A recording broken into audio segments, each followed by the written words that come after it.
Hello friends, পিকনিকের second part নিয়ে আবারও হাজির হয়ে গেলাম। বার্থডে পালন হয়ে গেছে আর এই যে ফটোশ্যুট হয়ে গেছে, এখন গিফট দেওয়ার পালা। আগের দিন বাবলু কাকুর বার্থডে ছিল, বাবলু কাকুকেও গিফটটা আজকে দেওয়া হলো আর সবাই মিলে আমার শ্বশুরমশাইকেও আজকে গিফট দিল। দেওয়ার পর কেক টেক খাওয়া হলো, খুব এনজয় হচ্ছে, সবাই মিলে হাসি আড্ডা হচ্ছে, দেখতেই পাচ্ছেন আপনারা কতটা এনজয় করেছি। আর যাদের এরকম ফ্যামিলি আছে তারা অনেক লাকি। প্রচুর সবাই মিলে সবাই এসেছে, এক প্রান্ত থেকে এক প্রান্তে থাকে তবুও সবাই এসেছে, সবাই এসে একটা আনন্দ পরিবেশ তৈরি হয়েছে এখানে। আর এই দেখুন এবার খাওয়া দাওয়া স্টার্ট হয়ে যাবে।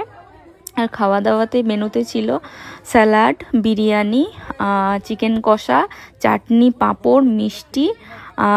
আর যারা বিরিয়ানি খাবে না তাদের জন্য মাছ, মাংস, ডাল, আরও কী সব তরকারি, আলু সেদ্ধ টালু সেদ্ধ মনে হয় ছিল।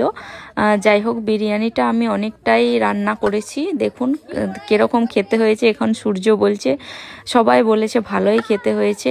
আর এই ফার্স্টবার আমি 8 কিলো চালের বিরিয়ানি রান্না করলাম। আর সবাই খেতে বসে গিয়েছে এখন, আর বাচ্চারা খেলছে আর পাশে একটা গান হচ্ছিল, ওরা নাচ করছিল খুব সুন্দর। এইভাবেই আজকে দিনটাকে কাটালাম সবার সাথে। তো বাই বাই।